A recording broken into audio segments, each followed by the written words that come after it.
háganme el favor a alguien de ustedes, ¿ya? Listo. Entonces, bueno, gracias, muy amable. Vamos a hablar de los síntomas o signos que pueden tener la afección de la glándula paratiroide. Estamos diciendo que la glándula paratiroide tiene o guarda una relación grande o estrecha. La glándula tiroides se sitúa ahí a los extremos de la glándula tiroides y habitualmente va a tener o van a ser 4 glándulas paratiroides. Y que cuando hay una afectación de la glándula paratiroides van a haber afectación o van a aparecer o los órganos dianas que pueden aparecer van a ser como tal los riñones, el intestino, los músculos, huesos y articulaciones, e inclusive trastornos en la piel y trastornos en los huesos y trastornos hasta neurológicos, ¿verdad? En sentido general, la glándula paratiroide puede dar en gran medida pueden dar manifestaciones de hiperparatiroidismo o manifestaciones de hipoparatiroidismo. Es más frecuente el hipoparatiroidismo que el hiperparatiroidismo. En el caso del hipoparatiroidismo, cuando hay una disfunción de la glándula, la inmensa mayoría de las veces ocurre por un problema iatrogénico, sobre todo cuando se hace una cirugía de la glándula tiroides y que por su íntima relación el cirujano se lleva las glándulas paratiroides, ¿ya? Y bueno, en este sentido vamos a ver, aunque ahora lo vamos a ver en las próximas diapositivas, vamos a ver que el paciente va a tener manifestaciones de tetania, ¿sí? Movimientos tetánicos, puede adoptar algunas posturas y alguna sintomatología, posturas en sus manos, posturas incluso el paciente en el lecho. Ya van a haber trastornos tróficos de la piel y de las faneras. De igual manera, el hiperparatiroidismo va a tener un gran movimiento de calcio, ¿ya? Y en este caso, los pacientes van a tener depósitos de calcio a nivel de los riñones, van a tener fracturas patológicas también en muchas ocasiones, cólicos renales, nefrocalcinosis, intolerancia a los alcalinos, a la leche, manifestaciones de pancreatitis, síndrome ulceroso, etc. Ahora vamos a ver acá principalmente. Ahora, en el caso del hiperparatiroidismo, ¿ya? En el caso del hiperparatiroidismo, que es el que vamos a tocar de inicio, ustedes van a ver que el paciente, debido a que hay un movimiento de oxalato de calcio, sobre todo de los huesos, ¿ya? Producto de la movilización de la hormona, de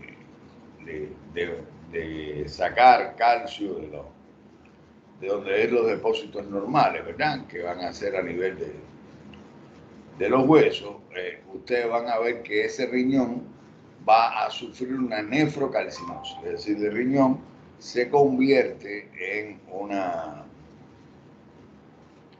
bolsa, por decirlo, de piedra, y se calcifica totalmente, dejando el paciente en una insuficiencia renal. Esto es debido a la erosión osteoclástica, es decir, la destrucción de hueso, ya que va a provocar la hiperparatiroidismo y el paciente va a quedar en insuficiencia renal, necesitando diálisis y demás por la nefrocalcinosis que pueden originar. Por tanto, el paciente va a aparecer con anemia, va a estar hipertenso, va a tener edema generalizado, puede tener manifestaciones desde el punto de vista respiratorio, disnea y demás, todas ellas que se explican por la uremia que puede tener un paciente cuando tiene una nefrocalcinosis que en otro momento vamos a tocar.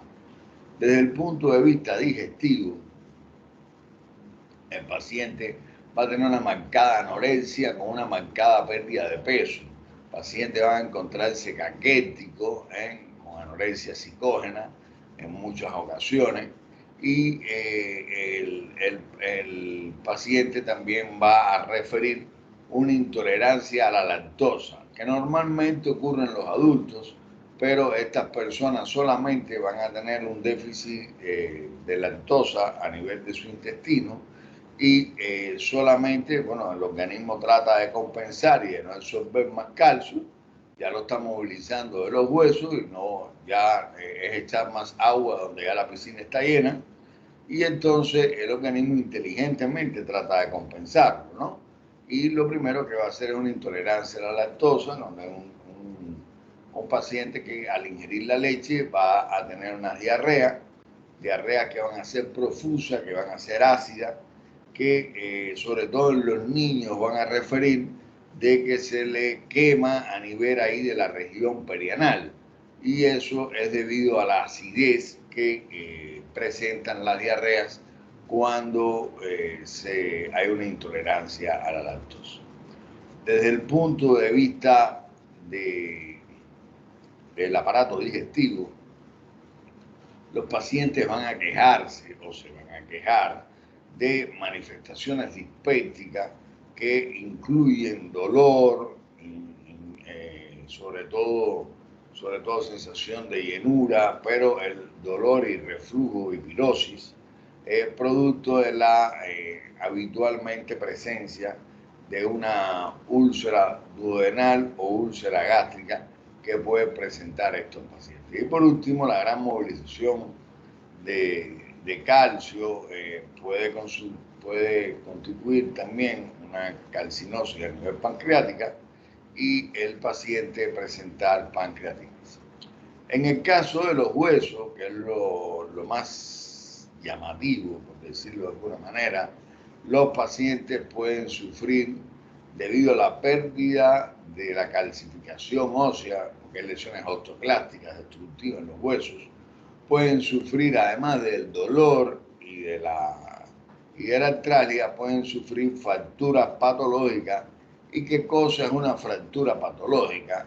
La fractura patológica es aquella fractura que ocurre sin la necesidad de que el paciente haya sufrido un traumatismo. Sencillamente me voy a parar de la silla y de pronto, ¡paf!, se me rompe un hueso, o tropiezo con el borde de la mesa y se me parte el brazo, ¿no? Algo así que no juega la intensidad del traumatismo con la destrucción del hueso. Los huesos se vuelven como si fueran, digamos, frágil, como si fueran un cristal, ¿ya? Dentro de la hiperfunción paratiroidea, los pacientes pueden sufrir lo que son tumores óseos, que pueden simular tumores óseos, pero que realmente no son otra cosa que manifestación de una paratiroides, ¿ya? Y además de eso pueden sufrir la fractura patológica. Casualmente, porque la vida es así, en el día de ayer, no estoy hablando, yo llevo 6 años, no, un poco más de 6 años, elaborando acá en la institución Teodoro Maldonado. Y bueno, muchos años también trabajando como médico, ¿no? Y casualmente, ayer, no les miento, la última paciente que vi a pedido de un colega había tenido una fractura patológica a nivel de la cadera. Eso significó que la paciente, una mujer joven, unos 40 y tantos años, tuvo que ser intervenida quirúrgicamente. Y en la paciente aparecen tumores que no solamente aparecieron a nivel del fémur, y que también aparecieron a nivel del hombro y a nivel del húmero, es decir, de la clavícula y a nivel del húmero. Y estaban sospechando inclusive la presencia de tumores óseos a nivel de las costillas, ¿no? Para suerte de la señora, la mandan de un dispensario, ¿no? La mandan a un traumatólogo y el traumatólogo decide hacerle una biopsia. Y la biopsia originó, bueno, que tenía lesiones en los osteoclastos, qué sé yo, pero que el tumor no era maligno. Habían hecho una biopsia del tumor. Y como estaba con pus, nos las mandan a nosotros para que nosotros valoráramos la osteomielitis. Pero paralelamente a esto, a la señora le habían hecho un grupo de estudios que incluían, bueno, resonancia en los huesos y le habían hecho hasta una tomografía en el cráneo, ¿no? Y cuando nosotros vemos a la paciente y se nos sienta adelante, de lo que nos sienta adelante, bueno, la señora, por supuesto, con dolores generalizados, con un tumor que era visible prácticamente en el brazo, con su lesión supurativa a nivel de la cadera, pero la señora tenía manifestaciones desde el punto de vista acromegálica y la paciente tenía también manifestaciones que en los huesos, ¿no? Que se veía que tenía una desmineralización totalmente.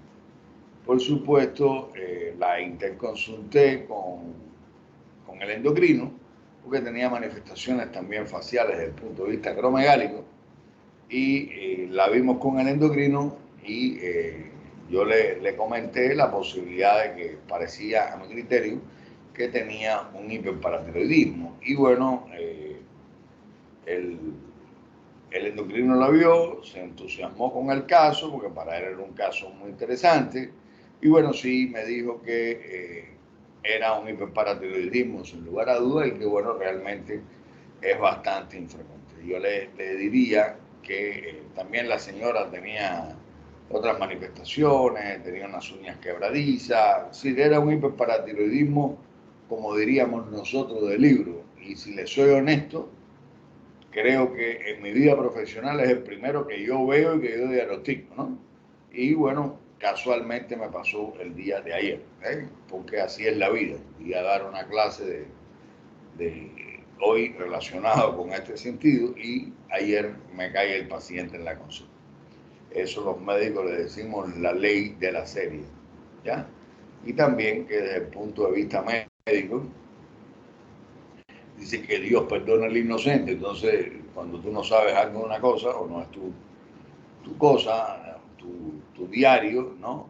Muchas veces no te caen, pero cuando es tu diario o cuando tú debes de saberlo, entonces los pacientes te caen, ¿no?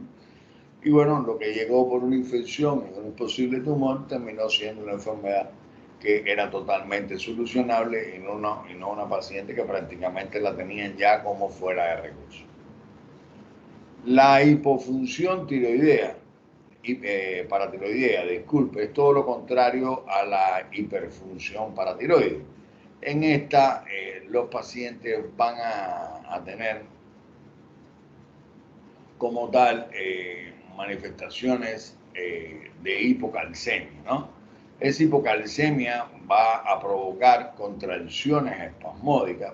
Recuerden que el calcio es el que bloquea la unión neuromuscular y van a tener contracciones musculares tónicas a diferentes niveles, algunas veces espontáneas, dolorosas, es lo que no sé cómo le dirán acá, en mi país le dicen cuca, que de pronto te da como un calambre y un dolor intenso, insoportable, que muchas veces te da a nivel de la pantorrilla o te da sensación de hormigueo en los dedos con ese dolor posterior. Ese espasmo doloroso que se origina es bastante típico en la hipocalcemia.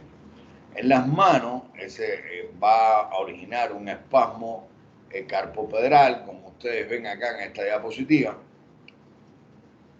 y va a dar una mano clásica que se llama la mano en comadreja o en comadrón, recordando el animalito. Ustedes aquí creo que le dicen ciguarela o ciguarella o hurón, no sé, pero también creo que le dicen chucha, también le dicen en algunos lugares. Pero bueno, realmente es la comadreja, como se llama, que es como un ratoncito que es malo, que se come los huevos y que se come las gallinas. Es una desgracia en los pueblos de campo. En mi país se conoce como hurón, pero aquí tiene otros nombres, ¿no? Y recuerda, se ponen de pie así, se ponen con la cabecita así, igual que las manos, ¿ya? Igualmente estas personas en ocasiones tienen manifestaciones de laringoespasmo, de broncoespasmo, cuadros de tos, cuadros de sibilancia, ¿ya? Y desde el punto de vista metabólico, también van a tener afectación en los electrolitos, sobre todo van a tener una hipomagnesemia con una alcalosis metabólica y alcalosis respiratoria que se va a ver dada por una hiperventilación pulmonar ya en la forma más grave de la enfermedad. Hay veces que las manifestaciones de contracción no se ven de manera visible y nosotros tenemos que irla a buscar, ¿no? Cuando la estamos pensando. Hay dos maniobras, ¿no? Que vamos a hacer buscando las manifestaciones desde el punto de vista de la hipocalcemia provocada por el hipoparatiroidismo. Una va a ser el signo de troceado. ¿Qué cosa es el signo de troceado? Uno coge el manguito del efimo y empieza a insuflarlo, ¿no? Empieza a insuflar el manguito del efimo y lo voy insuflando más o menos unos 20, 30, unos 20 o 30 atmósferas de mercurio, ¿no? Sí, 20 milímetros de mercurio, a ver, 30 milímetros de mercurio, y dejo insuflado y lo dejo por un espacio de unos 3 minutos. Normalmente lo que va a aparecer es una manifestación de espasmo campopedal, ¿ya? Y que, bueno, el paciente va a la mano, va a semiflexionarla sobre el antebrazo y los dedos van a aparecer como si estuviera contando una moneda, ¿no? Muy parecido a lo que ocurre en el Parkinson, este signo de cuenta moneda, pero más bien lo que van a aparecer es una contracción en la mano, que dicho sea de paso, no vaya a ser que ustedes lo hagan pensando, eso puede verse en el 4% o hasta un 4% de la población normal y no ser patológico, pero cuando usted lo tiene presente, habitualmente está en el 96% que cuando lo tienen es patológico. Por tanto, si bien es cierto que su presencia no es patognomónico, ¿sí? No es típico de que tenga una hipocalcemia, el signo de troceado cuando aparece hay una muy alta probabilidad de que usted tenga un hipoparatiroidismo, ¿ya? Y está el signo de Chostek, ¿ya? Que habitualmente el paciente usted le va a estimular, le va a golpear, por decirlo de alguna manera, como unos 2 centímetros delante del lóbulo de oreja, delante del lóbulo de oreja por abajo del arco cigomático. Es decir, si, no sé, miren acá a la cámara, miren a mí, se golpea a este nivel, arco cigomático, a unos 2 centímetros, aquí a este nivel usted va a golpear al paciente, ¿ya?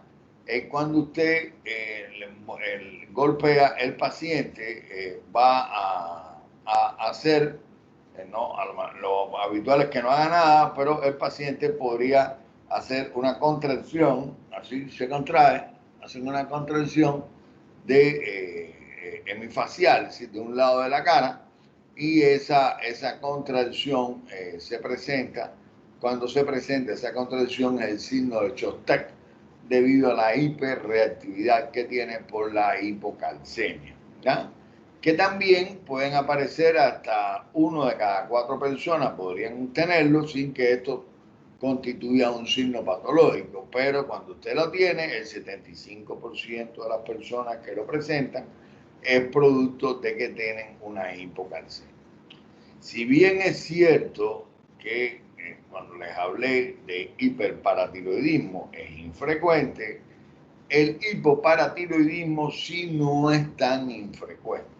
Es bastante frecuente las manifestaciones de hipofunción paratiroidea, sobre todo secundaria a patologías tiroideas o patologías de cuello, donde las glándulas paratiroides están afectadas, o pacientes que le dan radiaciones, etcétera, etcétera.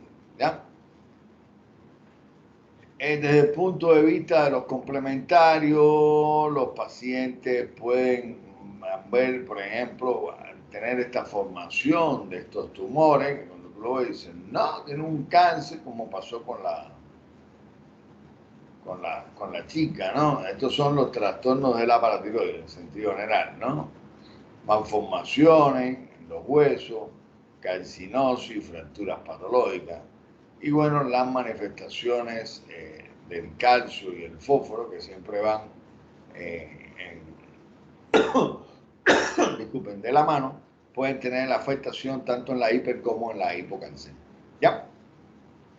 Ahora vamos a hablar de algo que también es bastante frecuente, ¿ya? Más en la sociedad moderna, la obesidad. Yo recuerdo cuando yo me hice especialista, estamos hablando del año 1991, hubo una pregunta en mi examen de especialista que fue motivo de discusión entre el panel y exactamente fue obesidad, ¿ya? Y la obesidad, yo respondí mi pregunta, lo que entre ellos fueron los que discutieron, y era si la obesidad era o no era una enfermedad. Si es la obesidad una enfermedad, sí o no. Y todo tiene que ver con el contexto, ¿no? Pero realmente, si vamos al concepto de enfermedad, que es completo bienestar biopsicosocial,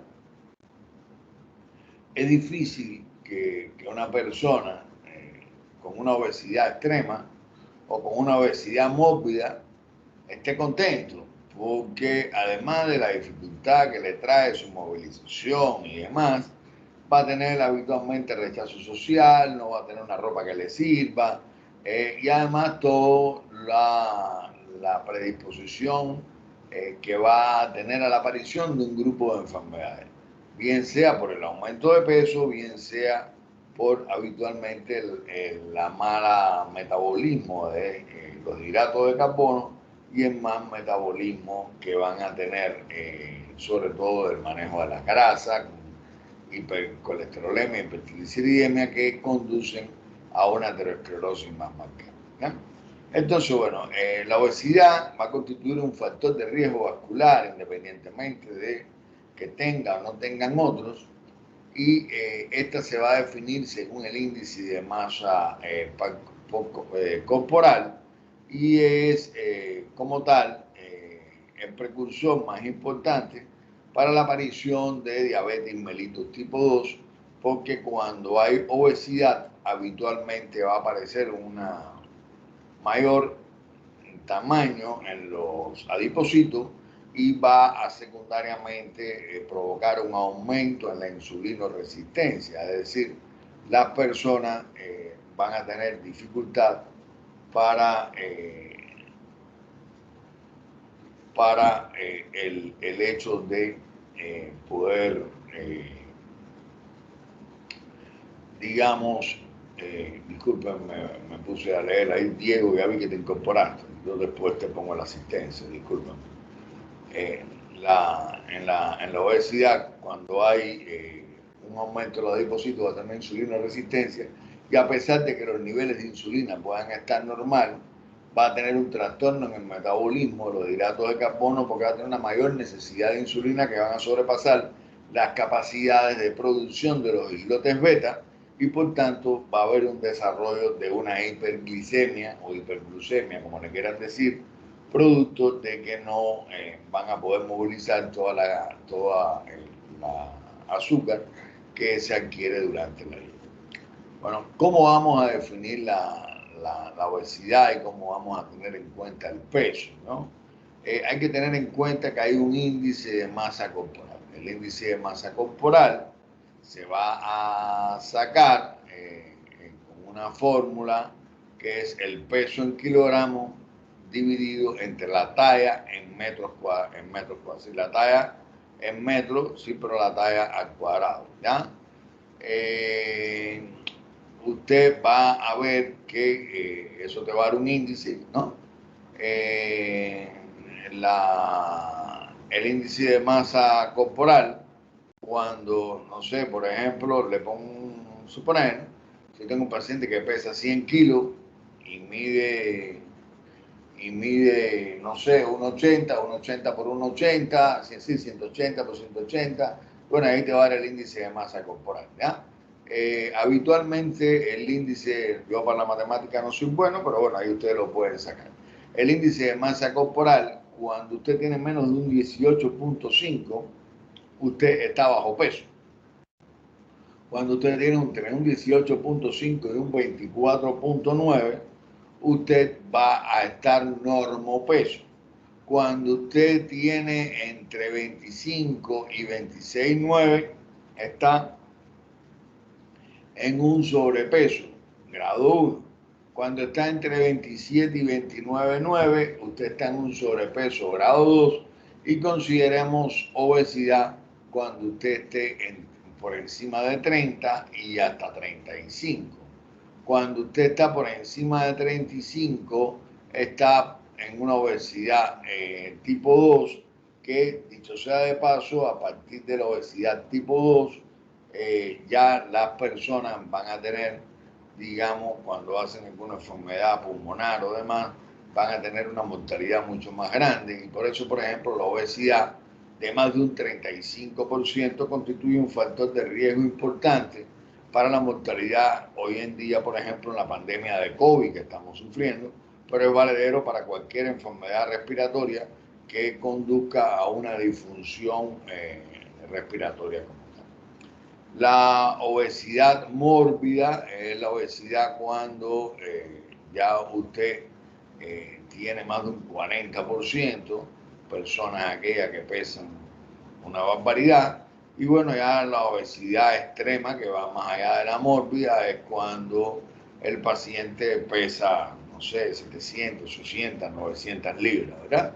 Y ya es extremadamente obeso. Si de estas personas no pueden prácticamente ni caminar.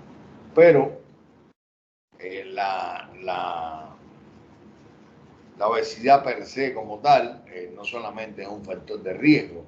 En el caso de la obesidad, lo que es la grasa abdominal y lo que es la grasa visceral, sobre todo cuando sobrepasan un 15% de la grasa visceral, está por encima de un 15%, eso es un factor de riesgo importante para el desarrollo de la insulina resistencia y de la diabetes mellitus tipo 2, y se asocia a lo que nosotros le llamamos un síndrome metabólico, con un aumento de riesgo de las enfermedades cardiovasculares fundamentalmente. Y el exceso de tejido adiposo no solamente va a ser como tal el peligro de la obesidad, sino la mala distribución. Es decir, por ejemplo, si usted es gordito completo, pero no es barrigón, no tiene tanto factor de riesgo. Pero sin embargo, por ejemplo, en mi caso, yo no soy tan obeso o no soy aparentemente obeso si yo sacara mi índice de masa corporal. Pero yo sí tengo un problema, soy barrigón. Siempre he sido, aunque era delgado hace muchos años, ya no soy delgado hace rato, si tengo un aumento del pliegue de lo que es la cintura, ¿no? Y eso hace que el perímetro abdominal sea considerado como un factor de riesgo. Y esto forma parte del examen físico y por eso también les hago mención. Dentro del examen físico usted tiene que sacar o usted debe sacar el índice de masa corporal de una persona para saber qué riesgo tiene o no de insulinoresistencia o de estar obeso o de sobrepeso o demás. Por tanto, forma parte del ejercicio que debemos hacer cuando uno examina a un paciente. También se debe medir el perímetro abdominal. ¿Ya? El perímetro abdominal se va a medir entre el punto medio de la cresta ilíaca anterior superior y el rebote costal, ¿ya? De L4 y L5, ¿ya? Usted va a medir entre cresta ilíaca y cresta ilíaca y el rebote costal y rebote costal. Es decir, voy a ver si realmente están más o menos similar, deben ser más o menos similar, pero por regla general hay veces cuando usted es barrigón lo hace de mucha manera. Los límites superiores son de 108 centímetros en la mujer, habitualmente las mujeres tienen la cintura más estrecha y los hombres es 102 centímetros. O sea, de paso, yo lo tenía, creo que mi hija me midió como en 115. Mi hija es nutricionista y friega con esto, que es una barbaridad, pero el papá es barrigón y no le hace caso, así que por tanto, en mí soy un paciente fallido para ella. Y bueno, el aumento de grasa abdominal se va a ver asociado y aumentado a la insulinoresistencia y a los riesgos cardiovasculares.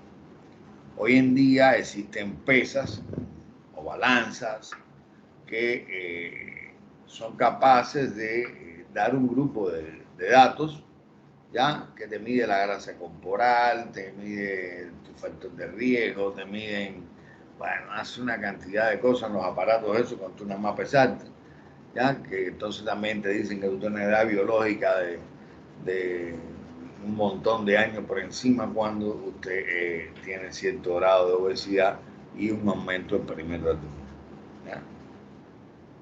Causas endocrinológicas de obesidad. Existen varias causas de obesidad. La fundamental es el gandillo, es el comilón, ¿verdad?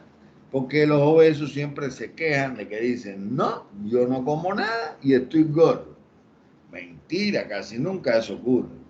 Porque la obesidad es el desbalance entre lo que yo como y entre lo que gasto. Y si usted vive acostado en una cama, aunque coma poco, gasta poco y entonces a veces aumenta de peso y por regla general son por transgresiones dietéticas, ¿verdad? Sin embargo, no podemos culpar a todos los gorditos de ser comilones o de ser sedentarios. También van a haber causas endocrinológicas de obesidad, donde a pesar de que la persona lleva una vida digamos que normal, sí van a tener manifestaciones desde el punto de vista de obesidad y que no es debido a que el paciente no quiera, sino que el paciente no puede porque tiene trastornos. Una de ellas es el síndrome de Cushing, donde van a haber unos depósitos de grasas anómalos, sobre todo después lo veremos en otros momentos, donde van a haber una barriga péndula, donde ustedes van a ver que van a tener una espalda en búfalo, donde va a haber también una cara en luna llena, que todo eso son por depósitos anómalos de la grasa y por la predisposición a tener una obesidad. El hipotiroidismo, que van a tener un gran milcedema y va a haber acúmulo de este material milcedematoso a todo nivel, además de que tiene un metabolismo totalmente disminuido y van a tener también en este sentido una obesidad. La acromegalia van a ver también formación de estructuras musculares, visceromegalia y bueno, va a tener también siendo obeso y el ovario poliquístico que se va a asociar a mujeres que van a tener una tendencia a la obesidad y que además de eso van a tener una tendencia al hirsutismo y se asocia también a infertilidad y trastornos menstruales con sangrado frecuente, también conocido como síndrome X. Miren acá una obesidad. Dicho sea de paso, solo les voy a decir la curiosidad. Yo saqué la foto de internet y se me pareció a una colega y le enseñé la foto y era ella misma, cuando era joven, ya que estuvo ingresada en una clínica de obesidad. Y es una colega del trabajo. Después, bueno, aquí estaba tu foto, yo la cogí de internet, pero ya disculpa, pero se lo hice a modo de chiste, ¿ves? Como se parece a ti, me dijo, no, eso sí yo. Ya ella es una vieja, ya, pero esta foto ya es una foto de archivo, que la busqué de internet, de hecho, ¿ya? Entonces, aquí ven una obesidad no mórbida, una obesidad con manifestaciones un tanto cuchinoideas, es asmática y entonces aparentemente a punto de partida de su alma, el consumo de esteroides tenía esa carita. Pero miren acá una obesidad mórbida, ¿verdad?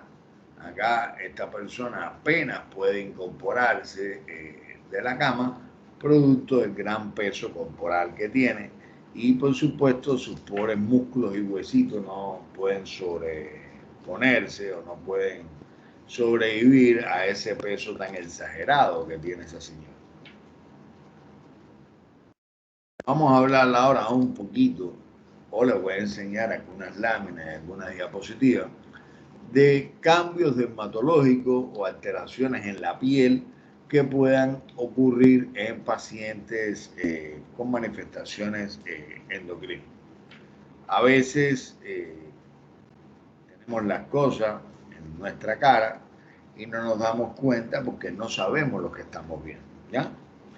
Esto que ustedes están y tenemos el paciente adelante, lo tenemos acostado y no hacemos caso a lo que está tan evidente porque además desconocemos.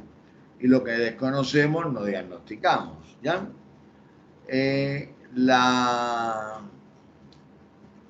La acantosis nigricans es una hiperpigmentación que ocurre en la piel. Miren acá, está a nivel del cuello, ¿ya? Y que puede constituir una manifestación en los trastornos del cortisol, sobre todo cuando hay una hipofunción de la glándula suprarrenal. Pero no solamente se van a ver en trastornos como la enfermedad de Addison, sino también la acantosis nigricans puede ser que las personas dicen, no, tengo la axila, habitualmente no te usan esa palabra, sino te dicen cualquier barbaridad, pero tienen la axila con una hiperpigmentación, parece que me está quemando el desodorante, o te dicen cualquier barbaridad. ¿Ya? Y eso se llama acantosis nigricans. La acantosis nigricans habitualmente puede obedecer a un trastorno de una disfunción desde el punto de vista endocrino, en este caso como si fuera un adisonismo o un Addison por insuficiencia suprarrenal, pero también se pueden ver como manifestación paraneoplásica. Es decir, algunos tumores pueden dar producciones hormonales o simular producciones hormonales y dar una hiperpigmentación. Sobre todo tumores como que produzcan hormonas de punto de vista parecida a la ACTH. El ACTH, solo esto es un comentario para que comprendan el porqué. La ACTH tiene, en mi época de estudiante decían que era un nonapéptido, hoy en día se sabe que tienen unos 30 péptidos, pero la ACTH es estructuralmente muy similar a la hormona melanocito estimulante. Y cuando hay un aumento de la ACTH, porque no hay una respuesta en la glándula suprarrenal, y al no haber una función, cuando no hay una producción adecuada de hormona cortisol, entonces a nivel de la hipófisis se responde segregando una mayor cantidad de enzimas que estimulen la producción de cortisol, en este caso hormona, disculpen. Y esa hormona es la CTH. Como se parece mucho a la MSH, termina estimulando los melanocitos y va a dar una hiperpigmentación en la piel producto de la estimulación de los melanocitos, y eso es la acanthosis nigricans. Pero hay tumores que producen, tumores malignos, que producen ACTH, y entonces eso hace que estimulen de igual manera los melanocitos, y la acanthosis nigricans constituye una manifestación para neoplásica del cáncer de pulmón. Entonces, cuando ustedes vean a un paciente también con acanthosis nigricans, no solamente piensen que puede tener un adisonismo o una enfermedad desde el punto de vista endocrina, sino también piensen en la posibilidad de que estaríamos ante un paciente que pudiese tener incluso un cáncer de pulmón, en particular un cáncer de células pequeñas o de células en avena, ¿ya? Bastante frecuente la acanthosis nigricans como manifestación paraneoplásica, crean. El hirsutismo, miren acá una mujer que va a tener una distribución anómala, ¿ya?, del vello corporal. Es decir, es una mujer barbuda que se ve, o una, como dicen la gente, una mujer de pelo en pecho. Habitualmente las mujeres no tienen vello corporal, prácticamente son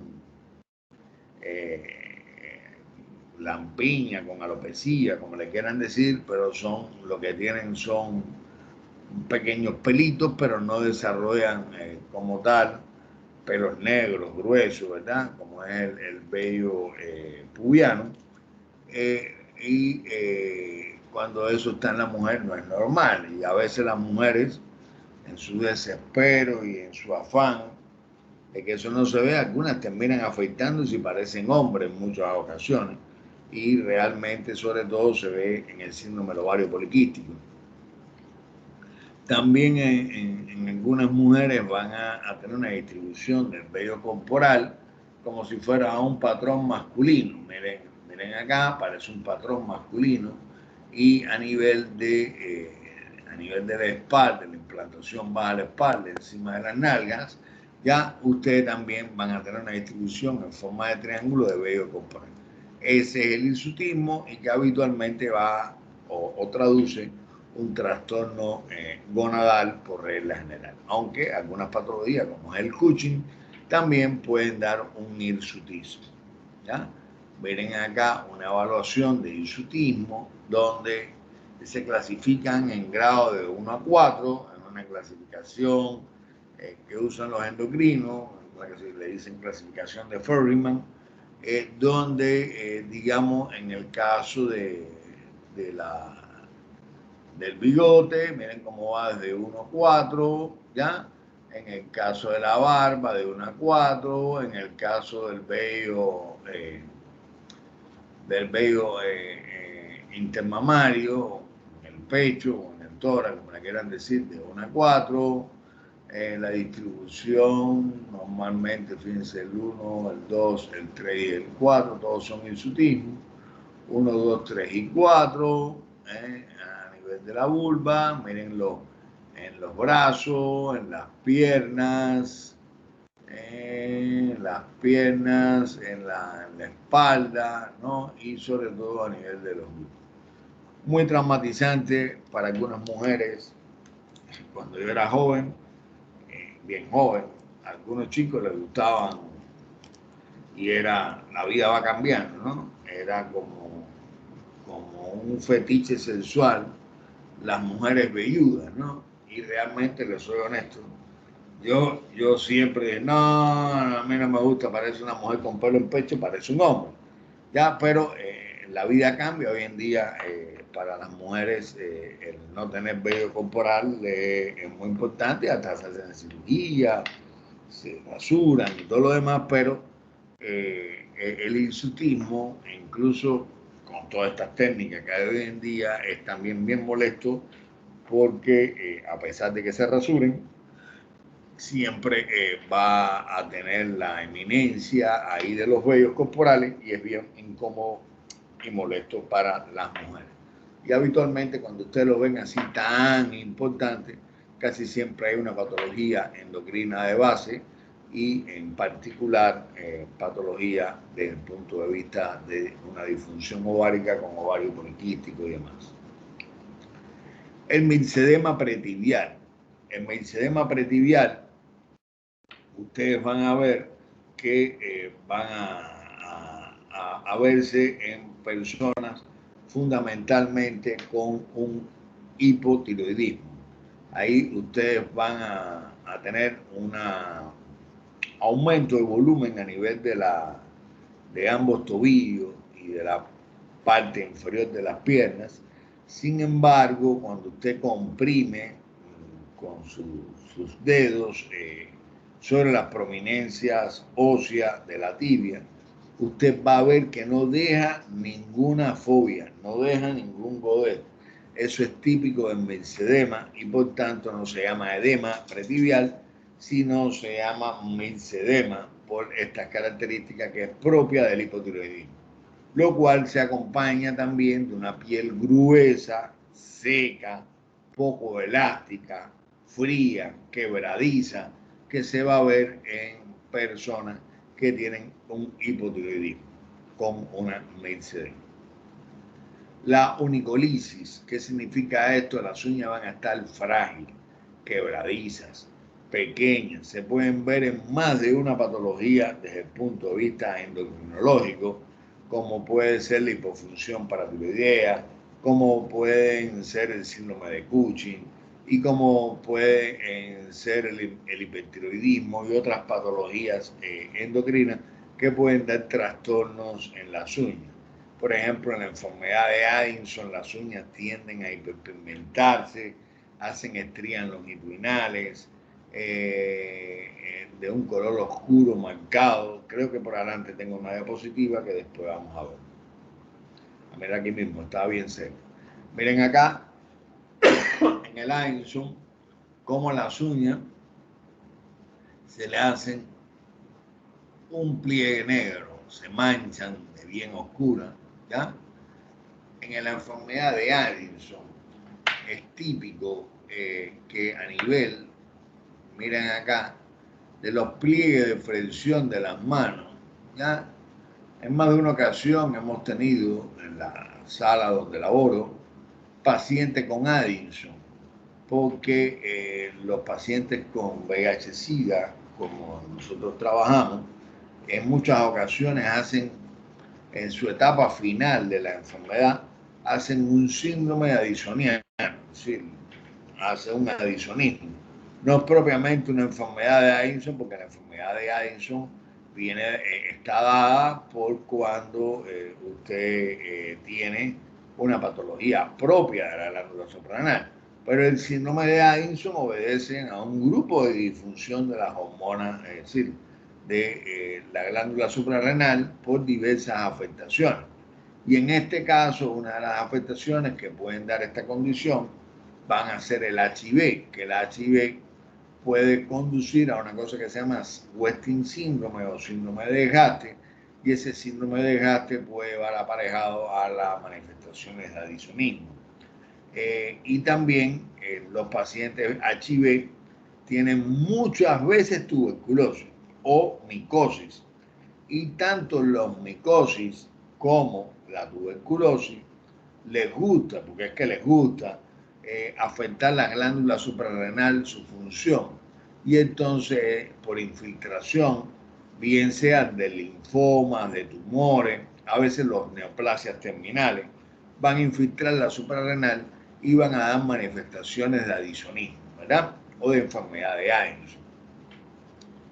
En la enfermedad de Addison, como ya le venía explicando yo, o ya creo que le expliqué, el hecho de que la hormona estimulante de la corteza suprarrenal, la ACTH, es estructuralmente muy parecida a la hormona melanocitoestimulante, ustedes van a tener una hiperpigmentación de la piel. Usted le dice al paciente, den una foto suya y compara la fotografía del paciente en el momento de que le tomaron la foto y ve actual. A veces las fotografías no son muy buenas porque a veces están negros siempre ahí, pero por regla lo que veo es a la inversa, que veo que en la foto usted se veía blanco y ahora parece que es un negro y sin embargo sus padres son blancos.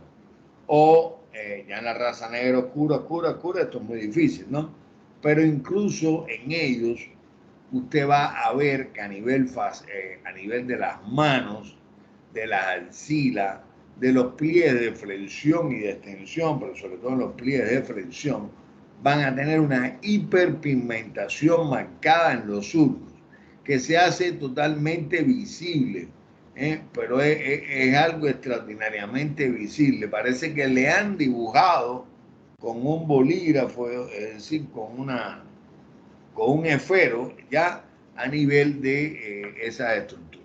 Y van a ver a nivel de los dientes y de las encías, pueden estar hiperpigmentadas, pueden ver un ribete ahí a ese nivel, los labios se van a tornar oscuros, van a tener cambio de coloración en las uñas, como manifestaciones propias que cuando usted lo ve en el examen físico, prácticamente ya usted está diagnosticando que tiene una enfermedad de Addison. Por supuesto, después sale a buscar un grupo de elementos como son la tensión arterial, el cansancio, la astenia, que tienen estos pacientes que nos conducen a manifestaciones propias de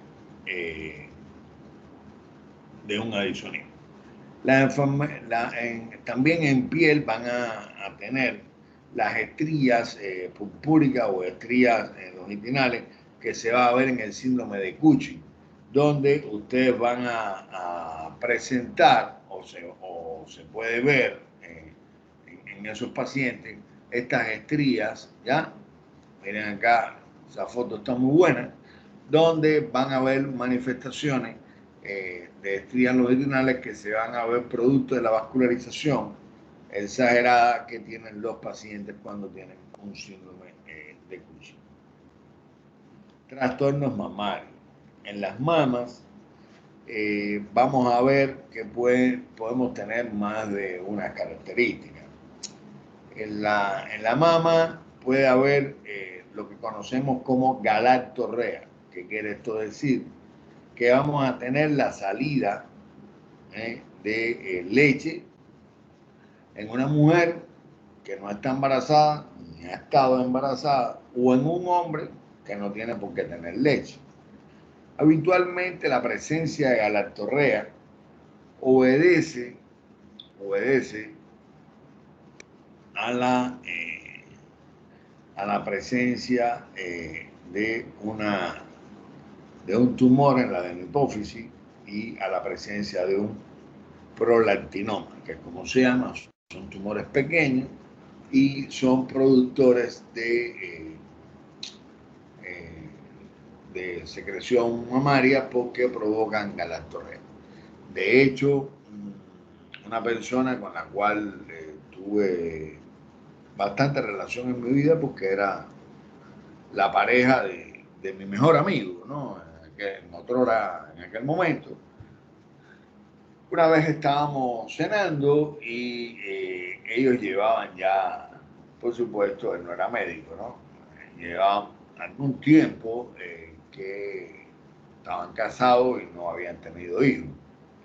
Y ella, estábamos sentados cenando, ¿no? Como le dije, y en ese momento ella cogió y me dijo, a ver, Daniel, ya he ido a tal lado, a Moscú al lado, había ido a varios lugares. Y sin embargo, no salgo embarazada. Y es una cosa que no salgo embarazada, pero a veces yo hasta pienso que estoy embarazada porque a mí me sale a veces leche por los senos. Óigame, nada más que me digo eso, digo, pero tú te has hecho una tomografía de... Tú lo que tienes es tal situación. Tú tienes un prolactinoma. Tú te has estudiado los niveles de prolactina, esto que lo otro. Por supuesto, había ido a médicos generales o a médicos sin una especialización propia de esto, y además era algo que ella tenía muy íntimo y que le daba un tanto de pena de manifestar. Y cuando me habló de esto, le hicimos, y exactamente tiene un prolactinoma, le pusimos un medicamento que se llama bromocristina, que es el medicamento que se pone para la galactorrea, y pudo tener su bebé. Realmente el prolactinoma no siempre necesita de una intervención quirúrgica porque son pequeños. Ella padecía un poco cefalea, pero no tenía otra cosa. Y bueno, esto, la galactorrea con una baja fertilidad, por decirlo de alguna manera, es clásico del prolactinoma. Cuando está en un hombre es aún más preocupante, ¿no? En el hombre, normalmente en el hombre no hay un desarrollo mamario como tal. Hay, cuando se desarrolla tejido mamario en un hombre, entonces eso se llama ginecomastia. La ginecomastia puede ser unilateral o puede ser bilateral. Cuando es unilateral, muchas veces es dolorosa y pudiera obedecer a una patología local. Cuando es bilateral, habitualmente obedece a patologías múltiples, ¿verdad? Son varias las causalidades de la ginecomastia en el hombre, pero por regla general la ginecomastia se va a ver relacionada a un hiperestrogenismo. ¿Y por qué un hombre puede tener hiperestrogenismo? Bueno, la principal causa hoy en día en un chico joven, por ejemplo, en el desarrollo puberal puede haber cierto desarrollo mamario, pero hoy en día, por ejemplo, en los alimentos, sobre todo en la leche, en el pollo, en las carnes, para el engorde de los animales se le dan hormonas de crecimiento y hormonas desde el punto de vista estrogénicas, sensuales, ¿ya? Para que tengan desarrollo muscular y vender carne. Y eso en las mantequillas, en las leches, en las cárnicos, muchas veces origina en los varones jóvenes un tanto desarrollo de ginecomastia. Eso es una de las primeras cosas que uno debe eliminarle de la dieta a estos chicos jóvenes cuando lo presentan. Bueno, a veces también en los más viejitos, ¿no? Y ya en las personas de más edad o en otro tipo de personas hay que pensar en primer lugar, de que el paciente pueda tener una atrofia testicular por diversas causas, pero sobre todo por manifestaciones endocrinas, no sé, clinifete o algunas manifestaciones que se pueden ver en la insuficiencia hepática. Después veremos más adelante cuando toquemos estas patologías en las clases, que la insuficiencia hepática es una causa de hiperestrogenismo y muchas de las manifestaciones de la insuficiencia hepática no van a originar la ginecomastia. Y muchos medicamentos que también originan la ginecomastia. Por ejemplo, y disculpen que les ponga ejemplo de VIH, pero bueno, lo que más vemos nosotros, los pacientes con HIV consumen un medicamento que se llama efavirenz, y ese medicamento en un 3% de los pacientes, por tanto no es tan despreciable, desarrollan ginecomastia que puede ser uni o bilateral, que a veces es necesario cambiar en la medicina porque prácticamente tienen que empezar a usar sostenedores por el desarrollo mamario que tienen estos pacientes. Vamos a hablar un poquito de el eje hipotálamo hipofisiario de la suprarrenal, ya a nivel de la suprarrenal, que queda por supuesto, las glándulas suprarrenales quedan encima de los riñones, van a tener dos zonas, una zona cortical, ya, que es donde van a producir el cortisol, ya, y una parte ya más profunda donde se van a producir fundamentalmente la catecolamina, ya que es adrenalina y noradrenalina, que son las hormonas del estrés, ¿verdad?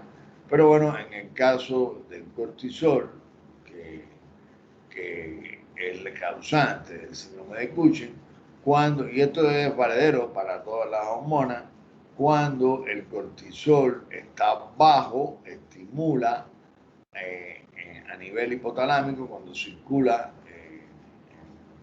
a nivel por el hipotálamo, los centros reguladores, o cuando hay un estrés emocional, o cuando hay una hipoglicemia, cuando hay un frío exagerado, ¿verdad? Ustedes van a estimular la producción de la hormona estimulante de la ACTH. Y ahí se va a producir en las células afines de la hipófisis anterior, producen ACTH que como tal van a estimular la producción de cortisol. Y esto se va regulando como un mecanismo en el hipotálamo. Cuando hay mucho cortisol, esto se bloquea, y cuando hay poco cortisol, esto se estimula. Y cuando hay algunos factores como los que aquí hemos ido hablando, también esto se va a estimular.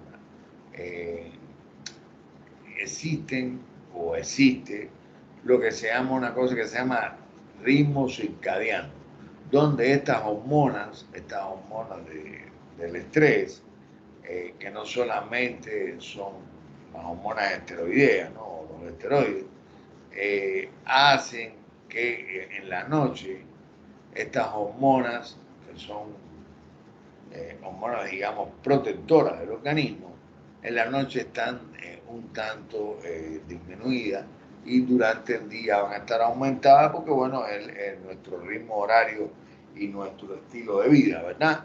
Eso hace, en medicina, uno se da cuenta de que la inmensa mayoría de las personas mueren en horario de la tarde o de la noche. No quiere decir que no se puedan morir de día, sino digo que la inmensa mayoría de las personas, cuando fallecen en esos horarios. Y desgraciadamente eso sucede con bastante frecuencia, producto de que la hormona del estrés ya va a mantener un grupo de condiciones que permiten que uno pueda vivir, pero cuando en la noche baja, te baja la presión, hay una hipoperfusión, y por regla general las personas pueden fallecer. Y muchas veces las personas, cuando tienen cerca la muerte y lo saben y lo perciben, tienen temor a dormir. Y sí, es verdad que deben tener temor, porque muchas veces no despiertan por esta situación que les estoy explicando, ¿ya? Las glándulas suprarrenales van a tener una parte que van a producir la glucocorticoides, que es la producción de cortisol fundamentalmente, y van a tener también una parte que van a producir las catecolaminas, que es la adrenalina y noradrenalina, y una parte que va a hacer la producción de minerales, los corticoides, donde van a producir la aldosterona. Ustedes tienen que tener en cuenta también que en el sexo masculino, a nivel de la glándula suprarrenal, que es una glándula, es para producir hormonas, también van a producirse andrógenos y estrógenos. Por tanto, cuando hay trastornos hormonales en el hombre o en la mujer, también pueden producir andrógenos. Es por esa razón que también, cuando hay una afectación de Cushing, va a haber una manifestación de hipertricosis, es decir, aumento de la velocidad, ¿verdad? En el caso de la glándula suprarrenal, la aldosterona juega un mecanismo en el síndrome, en regulación de la tensión arterial, y por tanto, cuando hay una afectación de esta glándula por una hipofusión, ustedes van a ver que va a haber una tendencia a una tensión arterial baja. Todo lo contrario, cuando están exageradas, entonces en este eje la monotestosterona retiene sodio y agua y va a haber una hipertensión arterial. Y bueno, por supuesto, los glucocorticoides en particular va a ser el cortisol o la cortisona, ¿verdad? Que van a producir la hormona del estrés, ¿no? Que son los glucocorticoides en sentido general, ¿ya? Y por supuesto la catecolamina, que son la adrenalina y la noradrenalina o norepinefrina y epinefrina, que son los que van a producir las hormonas del estrés realmente también y que van a producir la contracción de las arterias para una regulación adecuada de la hipertensión arterial, ¿ya? En la corteza, ¿ya? Como veníamos hablando, se van a producir los mineralocorticoides y los corticoides. Después vamos a ver una clase de esto, pero bueno, ahorita para que solo tengan en cuenta, van a ver la aldosterona y el cortisol para que ya vayan probando un poquito del dulce que después verán. Disculpen. Y aquí van a ustedes cuando hay la aldosterona, el mecanismo de la aldosterona, retiene sodio y agua, ¿verdad? La reabsorción de agua van a aumentar el volumen extracelular y por tanto va a aumentar el volumen sanguíneo, aumenta el gasto cardíaco, aumenta resistencia, aumenta la presión y bueno, el paciente va a tener una manifestación de poliuria, ¿no? Poliuria. Y cuando va también a dar cuando hay una hiponatremia ligera va a haber polidipsia, cuando hay una resolución de neón también va a haber una polidipsia y vuelven a caer este mecanismo. Y bueno, en sentido general la aldosterona su función es retener sodio y agua y tiene una gran importancia en el mecanismo de la tensión arterial y de la manifestación de eliminación renales de alguna sustancia o de algunos electrolitos, en particular del potasio, ¿ya? Porque va a haber un aumento, si retiene sodio y agua, va a excretar potasio, y entonces un aumento de la eliminación del potasio puede dar una hipopotasemia y el potasio tiene menos rango de variabilidad que el sodio. El sodio tiene un rango de variabilidad más elevado a diferencia del potasio. Aquí ustedes deben de saber que existen lo que se llama la osmolaridad, ¿no? Y la osmolaridad normalmente en una persona normal, que a veces esto ni se toca en la carrera o no se toca mucho en la carrera de medicina, pero ustedes deben de saber, las personas, la osmolaridad debe estar entre 290 y 310. Cuando una persona está hiperosmolar, va a tener una tendencia a la deshidratación. Y cuando una persona está hiposmolar, ya va a tener una tendencia a la sobrehidratación o a la letargia, ¿ya? Entonces,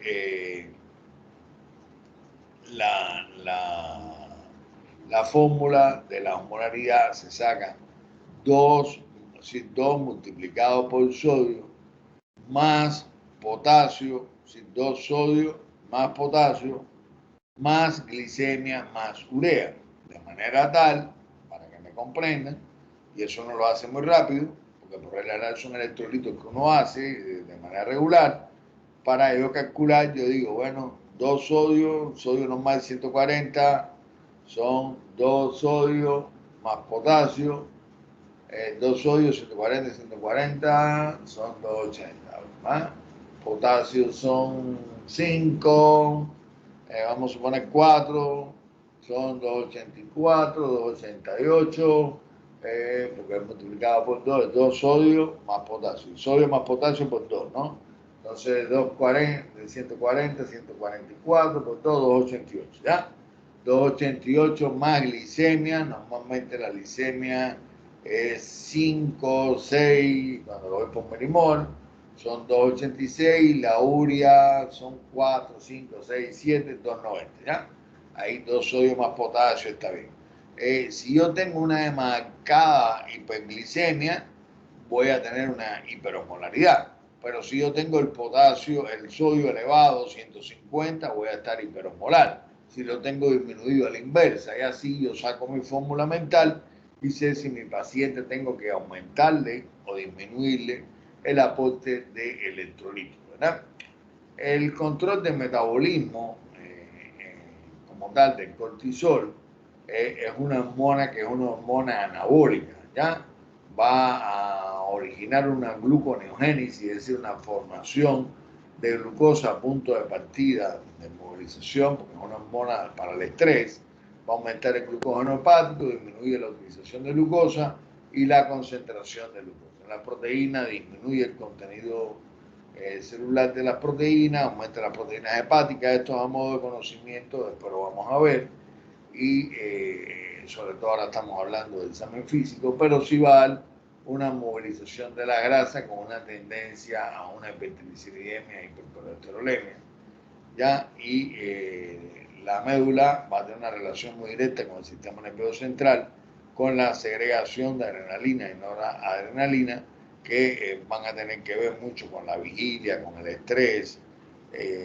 Por eso uno dice, cuando uno está tenso, estresado, tengo la adrenalina 1000, ¿verdad? Cuando uno está, sobre todo, con miedo, con temor, o cuando uno va a tener una relación amorosa nueva, o cuando uno está o tiene una relación sexual, o cuando uno tiene una pérdida de sangre importante, cuando uno tiene un accidente, ¿verdad?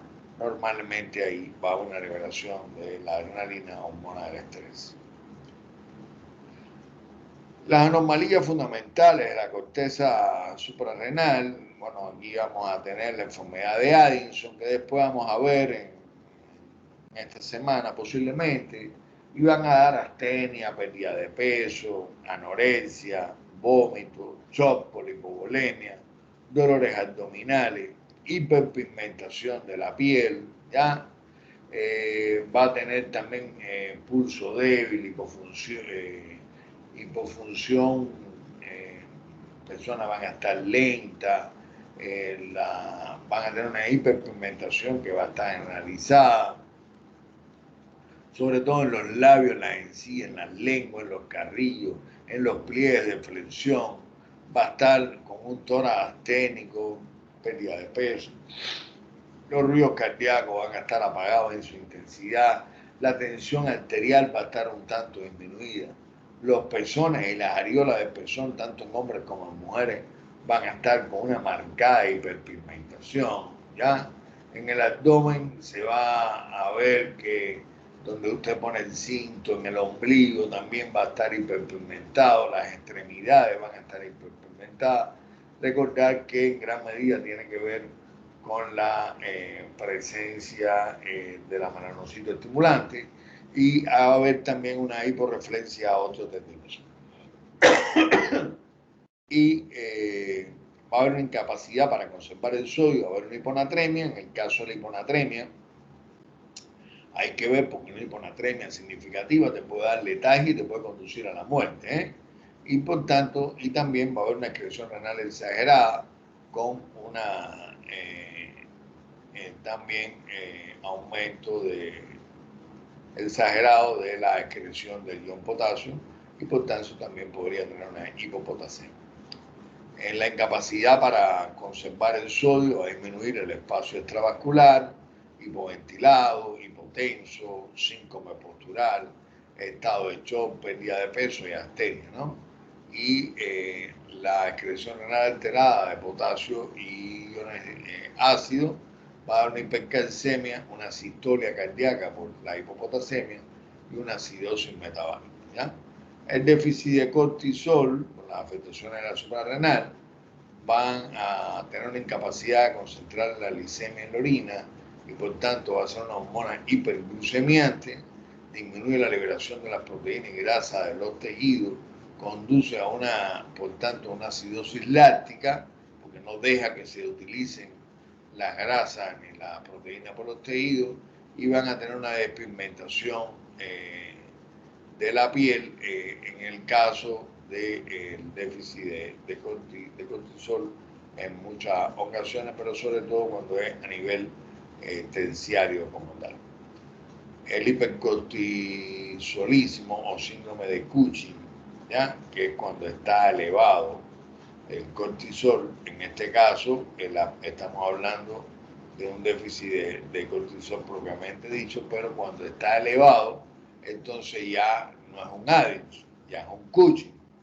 El Cushing van a ser causante o va a ser originado o se puede originar por neoplasias suprarrenales, por el uso de esteroides desde el punto de vista metabólico, por nosotros mismos que lo originamos, por una secreción ectópica de ACTH, como se ve en tumores neuroendocrinos, o por un síndrome que se llama síndrome de neoplasia endocrina múltiple, o por tumores pulmonares con cáncer de pulmón, que también va a dar un síndrome carcinoide y que se ve como manifestación paraneoplásica del cáncer de pulmón, en la neoplasia de células en avena, o un Cushing iatrogénico, que es más frecuente por el uso de esteroides en los pacientes asmáticos. La sintomatología de Cushing la vamos a ver después de nuevo en clase, pero las personas van a tener una redistribución anómala de la grasa, con un vientre péndulo que se cae, con una cara en luna llena, con una mejilla enrojecida, con grasa importante a nivel de la zona posterior del tórax, con adelgazamiento de la piel, con manifestaciones de hiperglicemia, con incremento del vello corporal, aumento con cambios de temperatura, también pueden aparecer cataratas, degeneración vacuolar del cristalino, que uno no ve bien, es como si fuera como una catarata.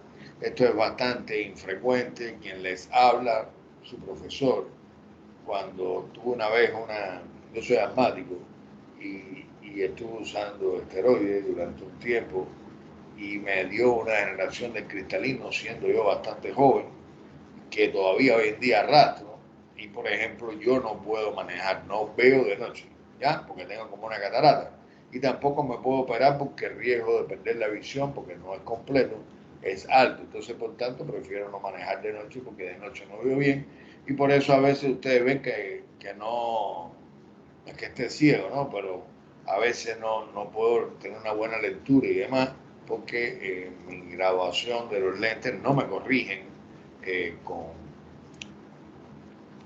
aumento de la gradificación, porque lo que tengo es un trastorno que me dio el esteroide y que también se puede ver en la enfermedad de Cushing, que es una cosa que se llama degeneración vacuolar del cristalino. Algo infrecuente. Los pacientes con Cushing también pueden tener una diabetes secundaria, adelgazamiento, osteoporosis, entre otras muchas patologías que después hablaremos cuando hablemos del síndrome de Cushing. Ya el hiperaldosteronismo primario o enfermedad o síndrome de Con es por elevación de la aldosterona. Va a haber un aumento de líquido extracelular, hipertensión, alcalosis e hipernatremia.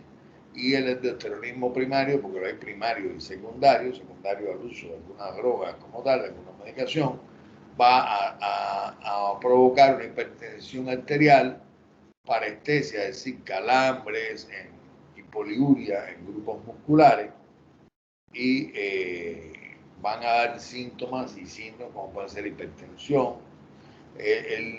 Las catecolaminas nos pueden dar, sobre todo cuando hay un feocromocitoma, nos van a dar una migriasis, taquicardia, palidez seguido de rubicundez, van a haber cifras tensionales muy elevadas, sobre todo cuando eso es producto de un aumento de las catecolaminas, ¿verdad? Y estos son los principales complementarios, después lo vamos a ver para no meternos en ese problema ahorita. se dosifica sobre todo una cosa que se llama ácido vanilín mandélico, una de las causas secundarias de hipertensión arterial.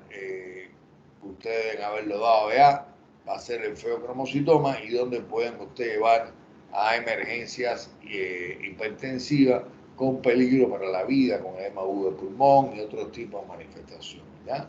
Eso se ve sobre todo en la médula suprarrenal, son tumores muy pequeños, en ese caso es el llamado feocromocitoma, y a veces es muy difícil diagnosticarlo, y sobre todo la clínica y el interrogatorio es aquí importante, porque el paciente te describe algo parecido a lo que pasa en el síndrome menopáusico, que tiene como un flushing, hace como si se pusiera caliente, se pone rojo, y en ese momento le sube la tensión arterial y demás, porque evoluciona de esa manera en forma de crisis, y eso se va a ver en el feocromocitoma por la producción exagerada de hormonas adrenalina y noradrenalina. El páncreas endocrino, aunque lo puse en la clase, realmente lo vamos a tocar la próxima semana, solo para que ustedes estén claros. Bueno, el páncreas es un órgano que es tanto endocrino como exocrino, y bueno, en la diabetes mellitus solamente, muy esbozadamente, lo vamos a hablar hoy, para la triada clásica de polidipsia, poliuria, polifagia. La diabetes, que es una enfermedad que empieza con D, tiene 3P, poliuria, polifagia, polidipsia, y en medicina, cuando yo era estudiante, y siempre se lo digo a mis estudiantes, la enfermedad que empieza con D tiene 3P, y la enfermedad que empieza con P tiene 3D. Sí, en el caso de la diabetes, poliuria, polifagia, polidipsia, y ya para que aprendan algo para su vida, la pelagra, que es el déficit de ácido nicotínico, ustedes van a tener demencia, dermatitis y diarrea, y entonces se ve sobre todo en los alcohólicos y todo lo demás. Y si usted no le pone complejo vitamínico B, en este caso ácido nicotínico, la persona desarrolla un síndrome Wernicke-Korsakoff y demás, que bueno, no es el objetivo de lo que estamos hablando, pero el conocimiento nunca está de más, ¿ya? Entonces también ahí a nivel pancreático vamos a ver que no solamente pueden haber cuadros de tipo hiperglicémico, sino también pueden haber hipoglicémicos, pueden haber hipoglicemias insulínicas, hipoglicemia debido a la insuficiencia hormonales, y eso lo tocaremos la próxima semana, no la otra semana. Vamos a tratarlo, pero bueno, recordar que cuando hay una hipoglicemia usted puede tener cefalea, palpitaciones, sudoraciones, hambre, hormigueo, crisis convulsiva, pérdida de la atención, trastorno del lenguaje, parálisis, e incluso llegar hasta un estado confusional, coma. Y cuando eso sucede, si usted a tiempo no corrige, el cerebro solamente se alimenta de glucosa y puede dar una digamos, encefalopatía metabólica, quedando una secuela para toda su vida, o quedando totalmente planchado en estado neurovegetativo para toda su vida. Es importante diagnosticarlo, pensarlo y tratarlo lo más oportunamente posible, ¿ya? Esto, como les dije, ya vamos a dejarlo para cuando hablemos de tiroides. Y ya por último, hoy recordar, o nunca olviden, que el médico tiene que usar sus oídos, sus ojos, su olfato y su tacto. Y ya cuando era Hipócrates también usaban el gusto, ya nosotros no nos metemos en eso, ¿verdad? Pero los médicos antiguos llegaban hasta probar la orina, para saber si estaba dulce, y así diagnosticaban las pacientes diabéticos. Pero nosotros no llegamos a esa exageración. Pero sí, los oídos, los ojos, el olfato y el tacto tenemos que emplearlo en gran medida para poder llegar a diagnóstico. Hay que hacer una detallada historia clínica, y con todo lo que vean, con todo lo que huelan y con todo lo que toquen. El médico que no toca se equivoca. El ginecólogo que no mete el dedo, mete la pata. Eso es algo que es un paradigma en medicina. Y bueno, hasta aquí la clase del día de hoy, ¿ya? Voy a poner la asistencia antes de dejarle. Doctor, una consulta Sí, díganme ustedes. con respecto estuve como que viendo un poco y ahí sale un síndrome de Ziegler.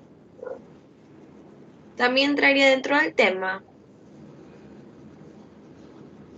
Yo no, yo creo que me estoy hasta pasando en lo que le estoy dando, ¿no? Estoy Ay, dándole casi déjame poner un momentico la asistencia antes que me cierre un momentico, ya. doctor.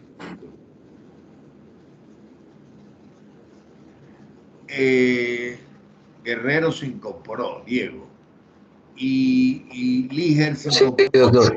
Sí, doctor, le mando un mensaje. Buenos Ya, días. disculpe, bueno, déjame poner la asistencia. Que me cierre porque después me cierra esta parte de la clase y pierden la asistencia. Ya. A ver, realmente desde el punto de vista neuroendocrino, van a ver ustedes un montón de patologías, pero son tantas que hay una especialidad y que además no es nada fácil, que es endocrinología, ¿verdad? Los endocrinos. Y van a tener muchas, el conocimiento nunca está de más, ¿no? Pero van a tener muchas probabilidades. Yo creo que ustedes realmente lo que sale en su pensum es afecciones de, bueno, ahí no sé si ya ustedes, porque a mí me sale que no lo tienen subido, si ya ustedes tienen, ven en la asignatura o han visto en la asignatura lo que es el sílabo, ¿lo tienen o no lo tienen? Sí lo tenemos, doctor. Ya. Sí, doctor. Ahí ustedes lo que está en el sílabo es lo que se les puede preguntar en los exámenes. Ahora, todo lo que quieren aprender y todo lo que quieran leer lo pueden hacer, ¿ya? La realidad es que los exámenes serán unificados. Como los exámenes son unificados, no van a preguntar, o pienso yo que a nadie se le va a ocurrir preguntar algo que no esté dentro del sílabo, porque van a protestar otros, porque a mí ahora me dio la gana de hablarle a ustedes de los ferromocitomas, de hablarle de un grupo de patologías que realmente, aunque son patologías endocrinas y que se pueden ver en la práctica, es muy probable que no pregunten de esos temas, ¿no? Pero yo les hablo de las cosas más importantes, ¿ya? Van a ver patologías y trastornos endocrinos que a lo mejor ni yo mismo me lo sé, porque no es mi especialidad. Yo hablo de las cosas semiológicas más importantes y trato de cumplir los objetivos de ustedes, ¿no? Pero no sé, las manifestaciones de hormona antidiurética, de la diabetes insípida y de un grupo de patologías que se pueden ver y que se ven, pero no son tan frecuentes, quizás también ustedes la toquen en medicina interna y la toquen en otros momentos, ¿no? Y no necesariamente sea de acá de la asignatura, ¿no? Pero no se martiricen porque realmente si no se van a atormentar, tienen que guiarse a la hora de estudiar y darle preponderancia a lo que está en el sílabo, ¿ya? Aunque el sílabo también es un poco abierto, que te dice otras glándulas, pero no pienso yo que otros docentes de la asignatura eh, se introduzcan a dar tan rebuscados o temas tan rebuscados, salvo que el docente sea un endocrino, ¿no? Y me imagino que a la hora de hacer un examen final nos tengamos que reunir todos los profesores y todos los docentes y si en mi caso veo una pregunta que está fuera de contexto, yo protestaría, ¿no? Eso no está y no lo acepto porque yo esa materia no le impartía a mis estudiantes. Y además ustedes también tendrán el derecho al reclamo de algo que no está o que no se encuentra dentro de su contenido. No obstante, ustedes tienen un libro de texto y tienen que estudiar de manera individual. Ya la manera de que ustedes están recibiendo esta manera tan acelerada hace que ustedes tengan que de manera individual estudiar bastante. Yo les voy a dejar también algunas actividades. Esta primera semana estoy siendo benévolo porque estamos comenzando, ¿no? y estamos como engrasando, tanto ustedes como nosotros, pero ya después vamos a ver, sobre todo cuando lleguemos a neurológico, cuando lleguemos a otros aparatos y sistemas, donde les voy a tener que exigir mucho más en el hecho de autopreparación de ustedes porque el tiempo no nos alcanzará, ¿no? No obstante, vamos a hacer nuestro mayor esfuerzo. Yo creo que les comenté días atrás la posibilidad de que en algún momento, el próximo parcial, tengamos modalidades semipresenciales y así lo haremos. Igual manera, a partir de la próxima semana, yo voy a empezar a impartir la asignatura desde mi área hospitalaria. Ya, bueno, le dije, adquirí el internet, ese móvil, me trasladaré con la computadora y demás, para no tener tanto apuro y quizás en este horario, hasta las 9, me un poco, también, no solamente en esta primera hora y media, sino también tener la posibilidad de intercambiar con ustedes, de simular casos clínicos, de hacer algunas exposiciones a ustedes también y demás. Y además de eso, les voy a pedir hoy que se pongan de acuerdo ustedes, creo que son 17, 18 ustedes, no sé bien, ¿ya? O se ponen de acuerdo o yo los hago poner de acuerdo, digo, del 1 al 9, del 9 al 18, lo divido así, pero hagan dos grupos para orientarle en más de una ocasión, lo podríamos hacer, algunas exposiciones grupales y además para dejarle ya indicado qué van a hacer en este primer parcial para la función de tutoría de la materia, ¿ya? Que lo vamos a hacer la próxima semana. Pero les agradezco que lo que tengan del fin de semana y el lunes, ustedes se pongan de acuerdo y designen un grupo 1 y un grupo 2. ¿Ya? Ustedes dirán, si ustedes no lo hacen, entonces yo el lunes, el martes, cuando vamos a dar la clase, si ustedes no están de acuerdo, yo les diré grupo 1 o grupo 2, si no se han puesto de acuerdo es este y es este otro, ¿no? Si no, ustedes me lo pasan por el WhatsApp grupal ahí, para ahí poderle dejar algunas indicaciones y algunas cosas que les voy a poner en su momento, ¿no? No voy a mandarlos a exponer prácticamente nada de la materia que yo tengo que impartir. Los voy a poner a exponer quizás cosas de que a ustedes debieron haber vencido o cosas que creo yo que debemos de profundizar para que ustedes tengan un mayor conocimiento de semiología, ¿ya? Cuando así lo hagan. Y así lo voy a hacer también en las labores de tutoría. Entonces, chicos, si no hay otra cosa, demos por terminado el día de hoy. Aún tengo que trasladarme.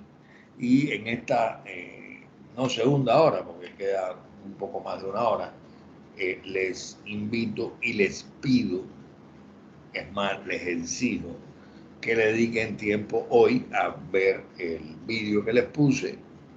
Es un vídeo rápido para que repasen todo lo referente a el examen físico clínico, y ahí también les di algunos materiales complementarios que tienen para poder hacer un adecuado interrogatorio y un adecuado examen físico desde el punto de vista endocrinológico. Les pido de igual manera que recuerden que tienen una tarea y que tienen que hacerla a más tardar mañana, que es una tarea en la parte teoría, pero para que no se les olvide.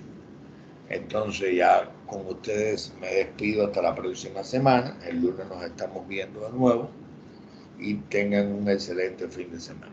¿Alguna pregunta, algo que quieran hacer antes de cerrar la sesión? Estoy abierto. Digan ustedes, chicos, o sencillamente cerramos y nos despedimos. No, doctor, está todo claro.